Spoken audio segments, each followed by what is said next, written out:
नमस्कार. आज आपण वाटपाची डाळ बनवणार आहोत. अतिशय चविष्ट ही वाटपाची डाळ तयार होते. नक्कीच 2 घास जास्त जेवाल अशी ही वाटपाची डाळ तयार होते. आमच्या गावी अशा पद्धतीने ही वाटपाची डाळ बनवली जाते. शुभ कार्यासाठी किंवा काही सण असेल, तर सणासुदीला अशा पद्धतीने ही डाळ बनवली जाते. इथे आपण तुरीची डाळ घेतलेली आहे. तुरीची डाळ स्वच्छ साफ करून घेतलेली आहे. 2 ते 3 पाण्याने धुवून झाल्यानंतर 10 मिनिटासाठी आपण भिजवून घेतलेली आहे. डाळ भिजवून झाल्यानंतर इथे आपण 2 हिरव्या मिरच्या, 5 ते 6 कढीपत्त्याची पानं आणि 2 चिमूटभर आपण इथे हिंगाचा वापर केलेला आहे. पाव चमचा हळद आणि पाव चमचा आपण इथे जिऱ्याचा वापर करणार आहोत. आपण 1 टोमॅटोचा वापर करणार आहोत आणि पोहे खायच्या चमच्याने 1 चमचा आपण इथे तेलाचा वापर करणार आहोत. तेलामुळे डाळ छान मऊसर अशी शिजली जाते. तर इथे आपण ही डाळ कुकरमध्ये शिजवून घेणार आहोत. इथे तुम्हाला जर पातेल्यात ही डाळ शिजवून घ्यायची असेल तर तुम्ही पातेल्यात सुद्धा शिजवून घेऊ शकता. तर इथे आपण ही कुकरमध्ये डाळ शिजवून घेतलेली आहे. डाळ व्यवस्थित अशी शिजवून झाल्यानंतर इथे आता आपण मिक्स करून घेणार आहोत. डाळ गरम असतानाच अशा पद्धतीने मिक्स करून घ्यायची, म्हणजे डाळ वेगळी होत नाही. कोणतंही वरण, आमटी बनवताना डाळ गरम असतानाच अशा पद्धतीने मिक्स करून घ्यायची.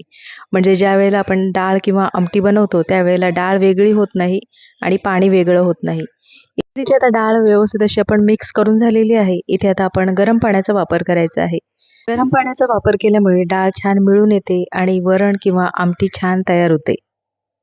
तर इथे वाटपाची डाळ तुम्हाला कितपत घट्ट किंवा पातळ हवी आहे, त्याप्रमाणे तुम्ही पाण्याचा अंदाज ठेवायचा आहे.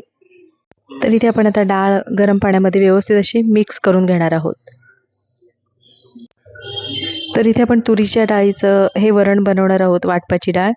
तर थंड झाल्यानंतर हे घट्ट होतं. तर साधारण इथे मी वरण थोडंसं पातळ बनवणार आहे, कारण थंड झाल्यानंतर ते साधारण घट्ट होतं.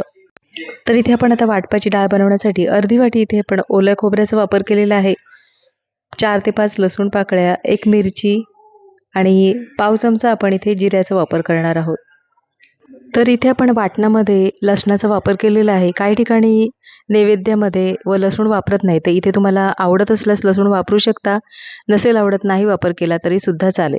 आपण आता पाण्याचा वापर करून बारीक असं वाटण तयार करून घेणार आहोत. इथे आता वाटण छान बारीक करून झालेलं आहे आणि आता आपण फोडणी करून घेणार आहोत. पातेल्यामध्ये आपण फोडणीपुरतं तेल गरम करून घेणार आहोत. तेल छान गरम झाल्यानंतर पाव चमचा मोहरी तडतडल्यानंतर इथे आपण कढीपत्त्याचा वापर केलेला आहे. तर त्यांना लक्षात ठेवा, गॅसची फ्लेम स्लो ठेवायची आहे आणि स्लो गॅसवर आपल्याला फोडणी करून घ्यायची आहे. तर इथे आपण आता मोहरी आणि कढीपत्ता छान परतवून झाल्यानंतर इथे आपण जे वाटण तयार करून घेतलेलं ते वाटण आपण फोडणीमध्ये परतवून झालेलं आहे. वाटण परतवून झाल्यानंतर आपण डाळ पाण्यामध्ये मिक्स करून घेतलेली आहे. इथे आपण आता डाळ मिक्स करून घेणार आहोत.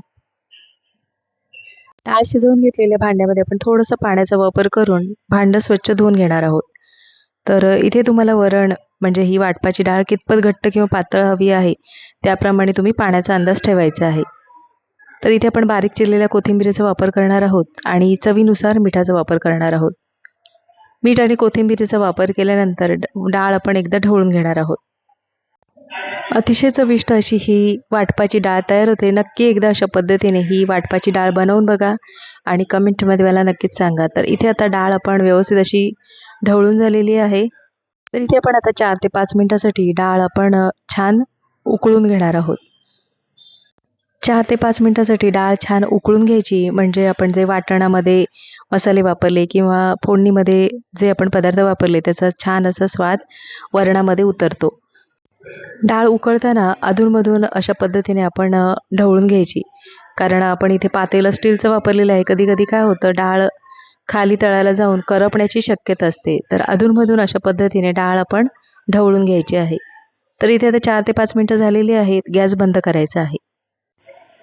मस्त खमंग अतिशय चविष्ट अशी ही वाटपाची डाळ तयार होते. नक्की एकदा अशा पद्धतीने ही वाटपाची डाळ बनवून बघा आणि कमेंटमध्ये मला नक्कीच सांगा. आजची रेसिपी ही आवडली असेल आणि चॅनलवर नवीन असला तर चॅनलला सबस्क्राईब करा आणि व्हिडिओ आवडला असेल तर लाईक शेअर करा. पुन्हा भेटू अशाच नवीन रेसिपीमध्ये.